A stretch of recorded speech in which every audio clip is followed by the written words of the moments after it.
학교 폭력 행위의 경중을 판단을 하게 되는데 다음과 같은 행위가 있었는지 여부를 중점적으로 파악해서 학교 폭력 행위를 경중을 판단을 하게 돼요. 그래서 보시게 되면 피해 학생이 장애 학생인지 여부, 또 협박이나 보복 행위인지 여부, 심각성, 지속성, 고의성, 가해 학생 반성 정도, 또 가해 학생 선도 가능성, 그리고 이 피가해 학생 보호자의 화해 정도, 이런 것들이 판단 기준이 되는데,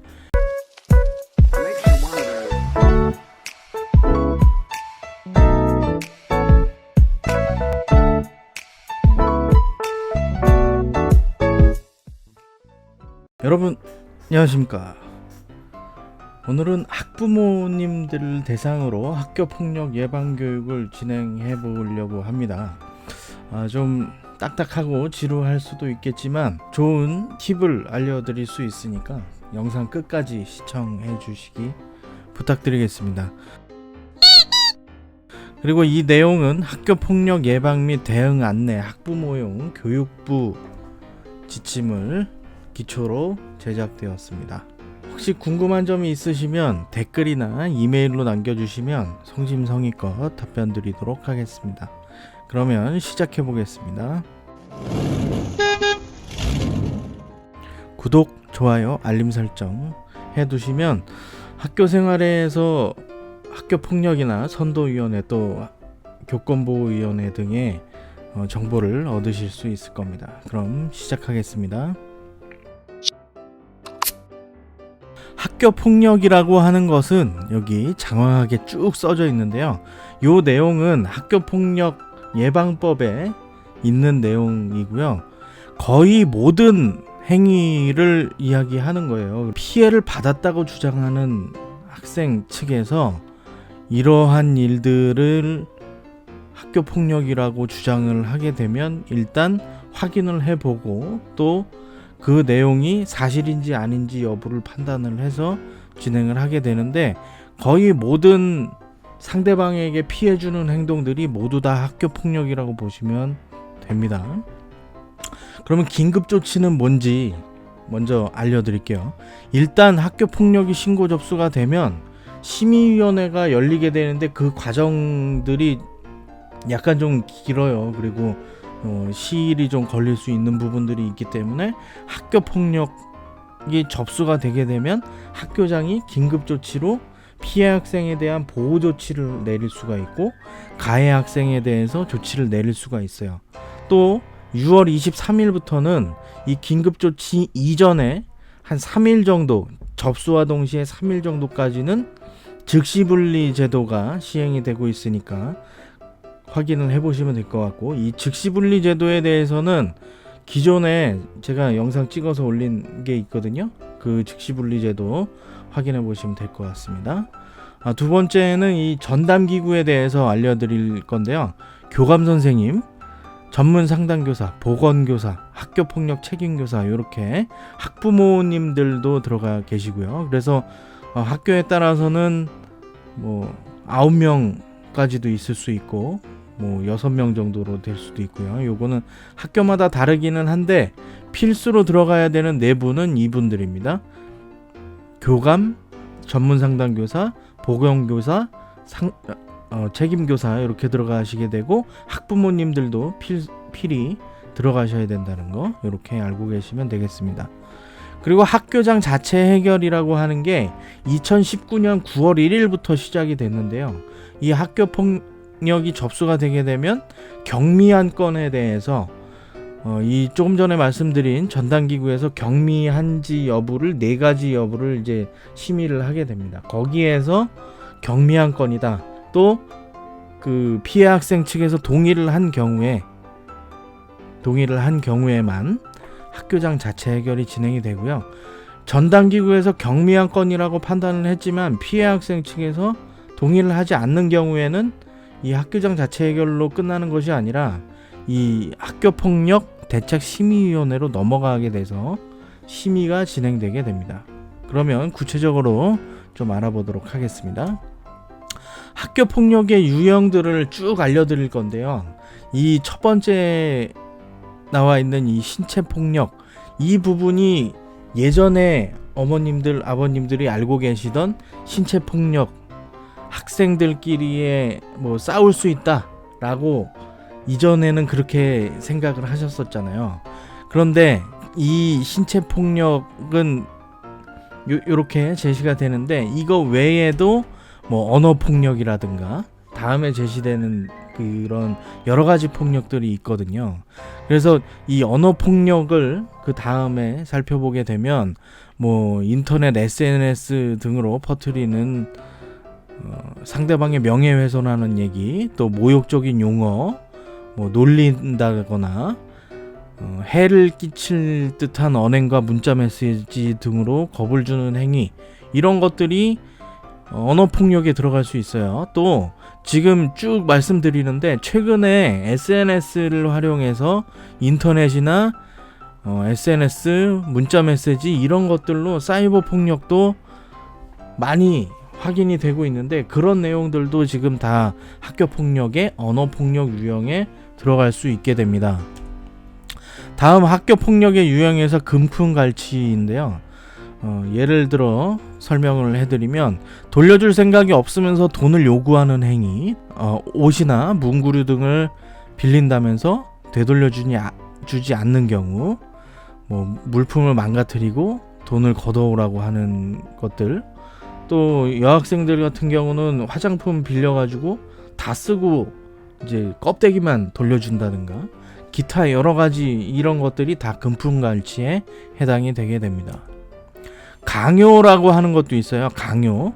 그래서 여기 뭐 빵 셔틀, 와이파이 셔틀 이런 것들 많이 들어보셨죠. 그리고 뭐 강제적 심부름이라든가 강요를 하게 되는 이런 행동들도 학교 폭력으로 처리가 될 수 있습니다.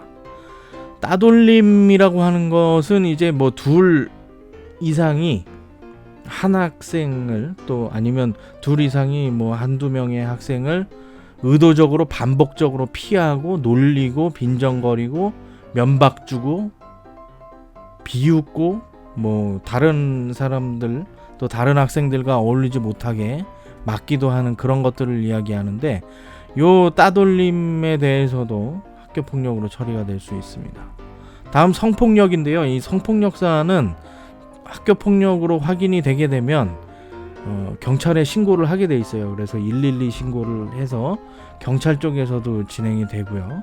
성행위나 유사성행위, 또 성적인 모멸관, 신체적 접촉을 한다든가 성적 굴욕감, 수치감 이런 것들을 느끼게 되면 성폭력으로, 학교 폭력으로 처리가 될 수 있겠습니다. 다음 사이버 폭력인데요. 조금 전에 말씀드린 모든 내용들이 현재는 코로나19와 더불어서 사이버 상에서 나타나게 되는 경우가 대부분입니다. 그리고 SNS라든가 문자 메시지, 또 요즘에 그 뜨고 있는 메타버스라고 하는 그런 사이버 공간에서조차도 폭력이 일어나고 있다는 거에 대해서 부모님들이 좀 확인을 잘 해주셔야 될 것 같아요. 예. 이게 그 학교 폭력이라고 하는 게 학생들이 가정에서 얼마나 부모님하고 교감을 하느냐, 이런 거에 따라서도 그 학교 폭력의 양상이 좀 달라질 수도 있고, 조금 더 빨리 캐치가 될 수도 있고요. 피해 사실에 대해서 툭 터놓고 부모님께 말씀드리는 것들이 가정에서도 좀 많이 도움을 주셔야 이게 학교에서 학교 폭력으로 처리하기가 용이하니까 가정에서도 좀 더 관심을 가져주시기 부탁드리겠습니다. 그래서 이 학교 폭력의 징후들을 살펴보게 되면 조금 전에 말씀드린 것과 같이 이 학생들과 학부모님들 간에 잘 교감을 형성을 하고, 또 학교에서 있었던 일에 대해서 집에 와서 부모님들하고 좀 나눌 수 있는 시간을 좀 가지고 티타임 같은 거 가져보시는 게 어떨까 생각되거든요. 저희도 뭐 커피 한 잔 마시면서, 아이들은 주스랑 뭐 음료수 같은 걸 마시면서 학교에서 어떤 일이 있었는지 그런 것들을 물어보기도 하는데, 그런 과정에서 좀 여러 가지 이야기들이 나올 수 있고, 뭐 고민거리라든가 그런 것들도 이야기할 수 있는 시간이 되지 않나 싶습니다. 그래서 주의 깊게 살펴보시는데 피해 학생의 징후를 한번 확인을 해보시면 학교 생활이나 친구 관계에 대한 대화를 시도할 때 예민하게 반응을 보인다든가 멍하니 있거나 뭐에 집중하지 못한다거나 학교나 학원을 옮기는 거에 대해서 이야기를 꺼낸다거나 용돈을 더 달라고 하거나 스마트폰 요금을 많이 나오게 한다거나 요즘에 그 와이파이 핫스팟 켜달라고 해서 상대방이 쓰게 되는 경우들을 그런 경우들도 꽤 있었거든요. 예.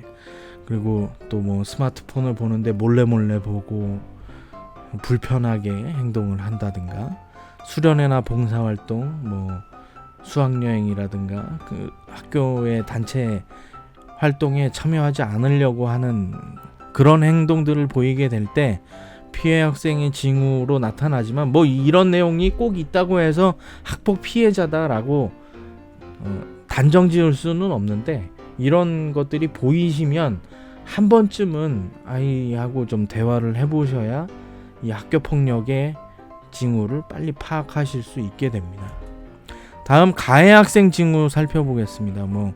요런 내용들이 제시가 되어 있는데 이 내용은 아까도 말씀드린 바와 같이 교육부의 자료를 활용해서 이 징후의 예시를 가져온 거니까 한번 확인해 보시면 될 것 같습니다.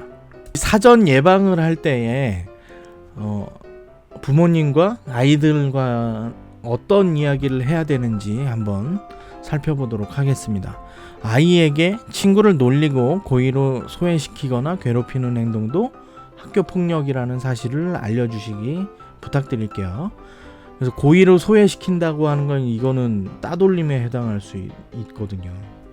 그리고 학교 폭력을 목격하거나 사실을 알았을 때 선생님이나 부모님에게 꼭 이야기를 해서 빠른 처리를 해야 합니다. 또 이게 저 친구가 만약에 돈 1,000원을 빌려가서 한 하루 이틀 정도 지났을 때 안 준단 말이에요. 그러면 이거 학교 폭력으로 신고를 하라 그러세요. 그러면 그날 아니면 그 다음날 어쨌든 그 학교 폭력 신고했다고 하면 하루 이틀 안에 그냥 바로 돌려줄 거예요. 그러니까 그런 내용들도 아이하고 이야기하시면서 바로바로 이야기를 해서 일이 더 커진 다음에 좀 갈등이 생긴 다음에 이게 학교 폭력이 접수가 되면은 학생들끼리도 감정의 골이 깊어지지만 부모님들끼리도 감정이 생길 수가 있거든요. 그래서 그 다음에는 감정 싸움의 양상으로 변질이 될 수가 있어요. 간단하지는 않지만 이게 쉽게 해결될 수 있는 상황이 더 갈등의 골이 깊어져서 더 커진 상태로 이제 진행이 될 수 있는 부분들이 있기 때문에 그런 것들을 좀 가정에서 잘 이야기를 해주셨으면 좋겠습니다. 끝까지 보시면 관련 기관 정보를 알려드릴 건데 그 내용 확인하시면 될 것 같고요. 그리고 이렇게 지금은 코로나19 상태이기 때문에 비대면으로 이렇게 유튜브 영상으로 인사를 드리지만 학부모를 대상으로 한 학교 폭력 예방 교육에 적극적으로 참여해 주시기 부탁드리겠습니다. 보통 학교에서는 이제 한 학기에 한 번 정도는 학부모 총회를 개최를 해서 그때 이제 여러 가지 학부모들 대상의 연수들을 진행을 하고 또 그 과정에서 학교 폭력 예방 교육이라든가 아동학대 예방 교육 이런 것들을 충분히 전달해 드리려고 노력을 하는데 지금은 안타깝게도 이 코로나19 상황이기 때문에 이 비대면으로 인사를 드리게 되어서 저도 참 안타깝게 생각을 합니다. 그래서 자녀의 담임 선생님과 주기적인 상담을 가지셔서 자녀의 학교 생활에 관심을 가져주시기 부탁드리겠습니다. 학교 폭력의 사안 처리 방법 이 순서를 한번 알려드리도록 할게요. 일단 학교 폭력이 인지가 되면 학교의 담당 선생님, 담임 선생님, 또 학년부장 선생님, 학생부장 선생님, 그리고 학교 폭력 책임교사 선생님 요렇게 이런 분들한테 이야기를 하시게 되면 접수 처리가 되고요. 휴일 같은 때 아니면 뭐 선생님하고 순서가 약간은 바뀌어도 관계는 없는데 117 이쪽에 연락을 하게 되면 학교에도 연락을 주세요. 근데 117이나 이런 외부 기관에 연락을 하셨을 때는 나중에라도 그 담당 선생님이나 담임 선생님한테는 꼭 알려주셔서 학교에서도 인지를 하고 이 117에서 연락이 올 때 대응을 할 수 있도록 그런 걸 좀 지켜주셨으면 좋겠거든요. 그러니까 외부 기관에만 알리게 되면 학교에 다시 연락이 왔을 때 모르고 있으면 담당하는 입장에서는 굉장히 당황스러울 수가 있어요. 그리고 그 내용을 또 전해 듣게 되면 오해의 소지가 있을 수 있고 또 와전돼서 전달이 될 수도 있으니까 그런 내용들은 이제 117에 연락을 먼저 외부 기관에 하셨다고 하면 학교의 담당 선생님한테는 꼭 나중에라도 전화 통화로라도 알려주시기 부탁드리겠습니다. 그러면 이제 그 사안 접수가 48시간 이내에 진행이 돼요. 그리고 나서 이 48시간 이내에 접수가 될 때 6월 23일 이후에는 이 즉시분리 제도라고 하는 게 있어요. 그래서 피해본 학생이 별도의 요청을 하게 되면 즉시분리를 가해 학생을 시키게 되고요. 그 조치하고 더불어서 이제 학교장이 필요하다가 판단이 되면 피해 학생 보호 조치나 가해 학생 보호 조치가 진행이 될 수 있고요. 그 다음에 이 아까 말씀드렸던 이 전담기구 쪽에서 사안 조사가 진행이 되게 됩니다. 이 사안 조사를 진행을 할 때 피해나 가해 사실 여부를 확인을 하게 되죠. 그러니까 피해 학생도 조사를 하고요. 또 가해 관련 학생도 조사를 하게 되고 현장에 또 누가 목격을 하고 있었거나 뭐 다른 주변 인물들이 목격을 하고 있었으면 그 내용들을 다 확인을 하게 되고요. 그리고 나서 이거를 이제 전담기구에서 심의를 해요. 학교장 자체 해결 요건에 해당을 하는지 하지 않는지를 확인을 하게 되는데 여기에 보시게 되면 요건을 충족하게 되는 경우에도 바로 뭐 진행이 되는 게 아니라 동의를 하게 되면 학교장 자체 해결로 해결이 될 수 있고요. 동의를 하지 않는 경우에는 학교장 자체 해결 요건이 미충족으로 보아서 학교 폭력 대책 심의위원회를 개최를 하게 됩니다. 이 전담기구에서 자체 해결 요건이 미충족이다. 그럼 바로 이쪽으로 가요. 그래서 학교 폭력 대책 심의위원회를 개최를 하게 되죠. 그래서 여기에서 이제 심의하고 조치 결정을 내리게 되는데 2019학년도 그러니까 2020년 3월 1일 전날까지는 각 학교에서 진행을 했었어요. 근데 이제 2020년 3월 1일부터 학교폭력대책심의위원회라는 명칭과 함께 교육지원청에서 진행이 되면서 공신력하고 공정성을 좀 더 강화하는 방향으로 전문성 있는 위원들을 모셔서 이 심의를 하도록 이렇게 변경이 돼서 진행이 되고 있다는 거 알고 계시면 좋을 것 같습니다. 그래서 교내 신고 방법 먼저 알려드릴게요. 구두로 신고를 하는 방법이 있고요. 뭐 신고함의 내용을 적어가지고 신고함에 넣으셔도 되고요. 또 전담기구 소속 교사, 교감 선생님, 담당교사, 책임교사, 보건교사, 상담교사, 또 담임 선생님들 이렇게 뭐 전화로 하셔도 되고 직접 찾아가서 이야기를 하셔도 되고요. 학교 전담 경찰관이 있어요. 뭐 각 학교마다 SPO라고 해서 이제 그 휴대전화도 다 공개가 돼 있고 하니까 그분들하고 상담을 하셔도 진행이 될 것 같아요. 근데 그분들한테 신고를 하시게 되면 아까도 말씀드렸지만 117이나 학교 전담 경찰관 이 외부 기관에 신고를 하시게 되면 그분들이 이 상담만 받는다고 생각을 하실 수도 있거든요. 그래서 학교의 담당 선생님이나 담임 선생님한테 꼭 알려주시기 부탁드립니다. 그래서 조금 전에도 말씀드린 내용이에요. 그래서 117로 연락을 하셔도 되고 문자로 이렇게 찍어서 보내시면 바로 접수가 됩니다. 그리고 안전드림이라고 하는 앱이 있고요. 예, 그리고 사이버 폭력 신고 1338이나 cyber.go.kr 여기에 접수하는 방법이 있으니까 확인해 보시면 될 것 같습니다. 학교장 긴급조치 내용 알려드릴게요. 피해 가해 학생 모두 조치가 가능한데 일단 긴급조치는 대전제가 학교장이 긴급하다고 판단이 될 때에 어느 한쪽을 분리를 하는 게 원칙이에요. 그래서 이 피해 학생이 긴급하게 심리 상담을 받거나 아니면 이 분리가 가능한 학교 자체의 특별보호 프로그램이 있다든가 아니면 일시보호 조치가 필요하다든가 이럴 때에 피해 학생 긴급조치가 진행이 될 수 있고요.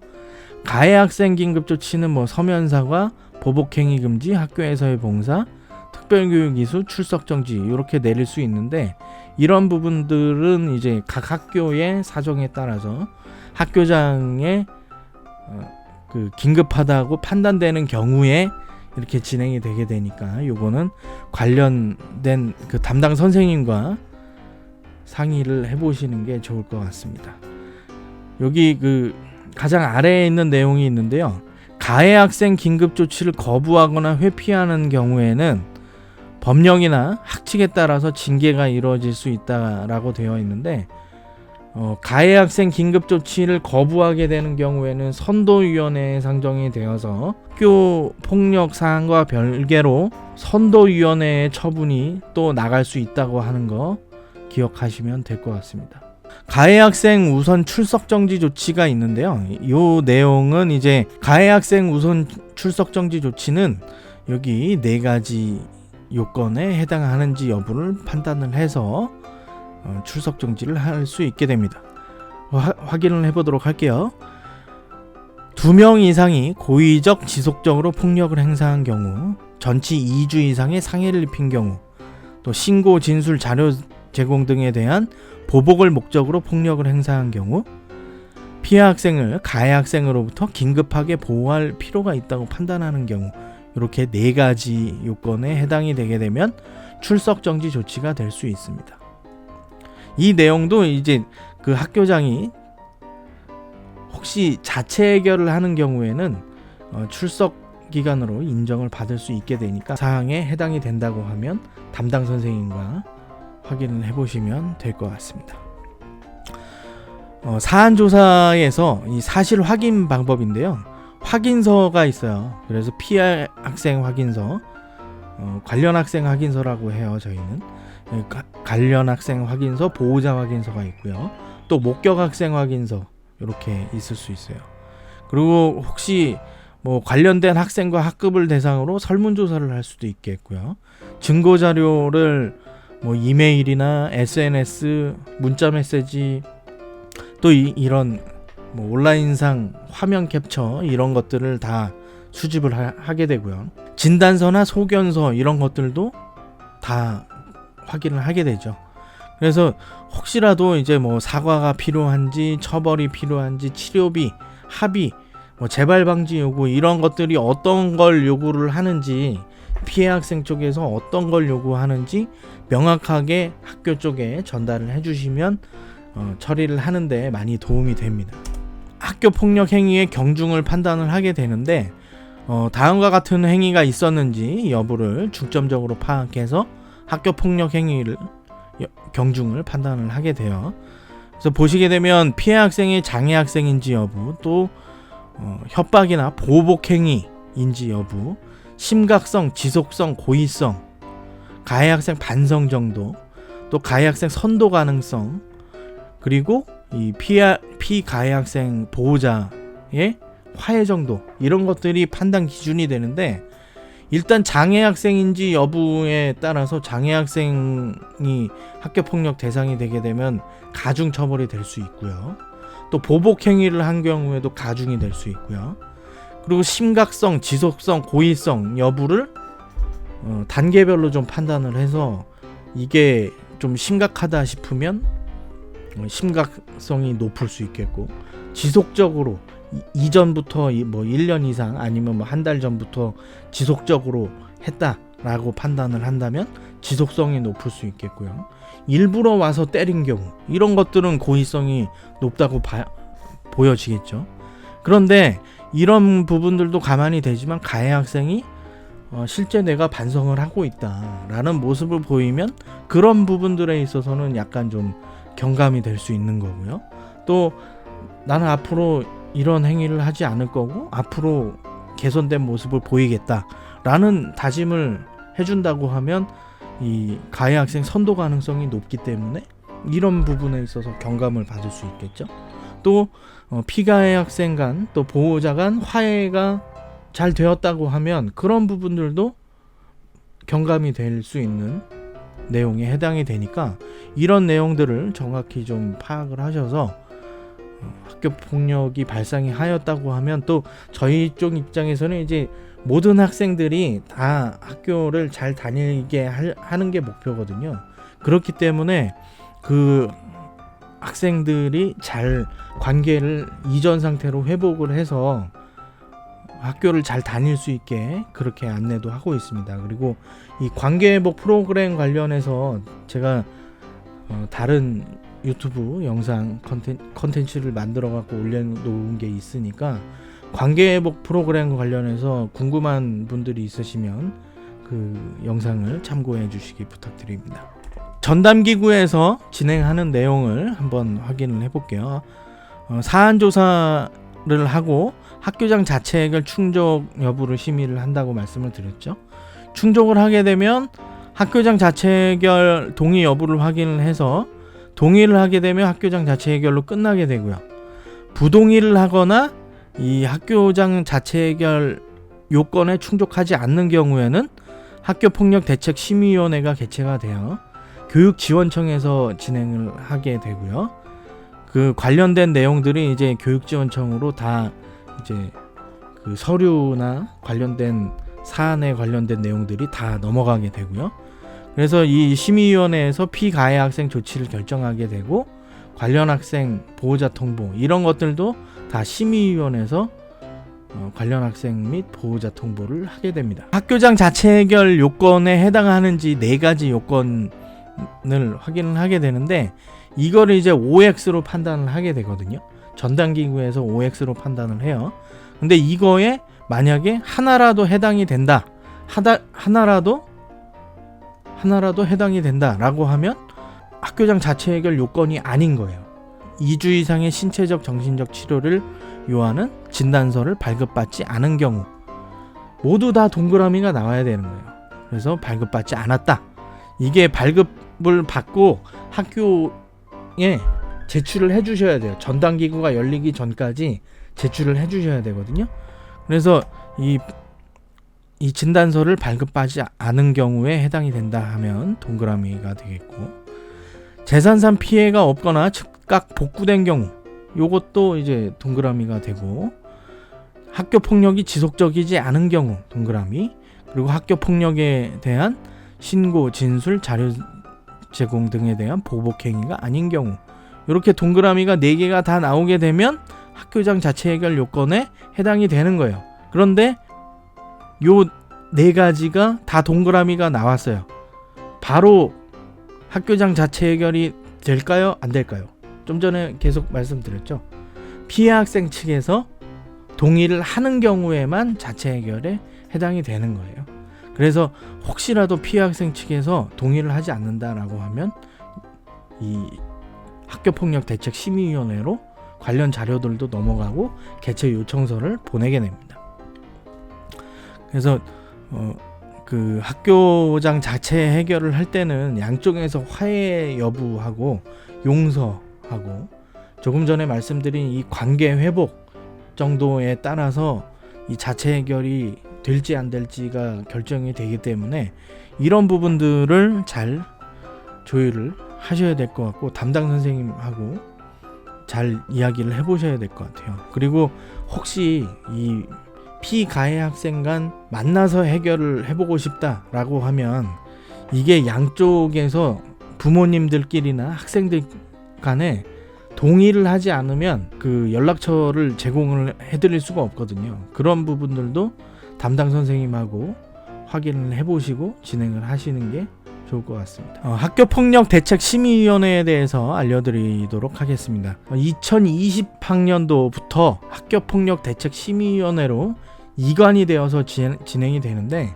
이 학교폭력 예방 대책, 피해 학생 보호, 가해 학생 선도 징계, 이런 분쟁 조정 이런 것들을 진행을 하게 되는데, 교육지원청 내에 법정위원회로 되어 있습니다. 그래서 학교장 자체 해결 사안이 아니거나 피해 학생과 그 보호자가 자체 해결에 동의하지 않을 경우에는 학교폭력대책심의위원회가 개최된다고 하는 거, 지금까지 말씀드렸던 내용에 대한 설명입니다. 학교폭력대책심의위원회에서 심의하는 내용에 대해서는 여기 제시된 내용 확인해 보시면 될 것 같습니다. 심의 방식은 폭이 진행되는 내용에 대해서도 제가 따로 유튜브 컨텐츠를 만들어서 올려둔 게 있으니까 그 내용을 참고하시면 될 것 같습니다. 조치 결정 통보에 대해서는 심의위원회가 열리고 한 일주일 정도에서 열흘 정도 그 지원청이나 시도교육청별로 이제 약간의 지침이 다를 수 있기 때문에 보통은 한 일주일에서 열흘 이내에는 피가해 학생에 대한 조치 사항이 전달이 되게 됩니다. 그리고 피해 학생 보호 조치 내용 확인해 보도록 할게요. 학내 전문가에 의한 심리 상담 및 조언이 있을 수 있겠고요. 일시 보호 조치가 내려질 수도 있겠고, 치료 및 치료를 위한 요양이 있을 수 있겠고요. 학급 교체, 또 피해 학생 보호를 위하여 필요한 조치, 이런 것들이 있을 수 있는데, 이 학급 교체 같은 경우는 학교에 따라서 안 되는 학교들도 있어요. 그래서 특성화 고등학교나 학교 사정에 따라서 학급 교체가 어려울 수 있거든요. 교육과정상 과가 다르거나 그렇게 되면 이제 그럴 수 있으니까 요 내용도 이제 학교마다 다를 수 있다는 거 확인해 주시면 좋을 것 같습니다. 그 밖에 필요한 조치가 있는데 요건 한번 읽어보시면 될 것 같고요. 가해 학생 조치에 대해서는 이제 그 2페이지로 구성을 했어요. 이게 내용이 좀 많다 보니까 서면 사과 조치고요. 서면 사과 조치. 그리고 피해 학생 접촉, 협박, 보복 행위 금지 조치가 있을 수 있겠고요. 학교에서의 봉사가 있을 수 있겠고, 사회봉사가 있을 수 있겠고요.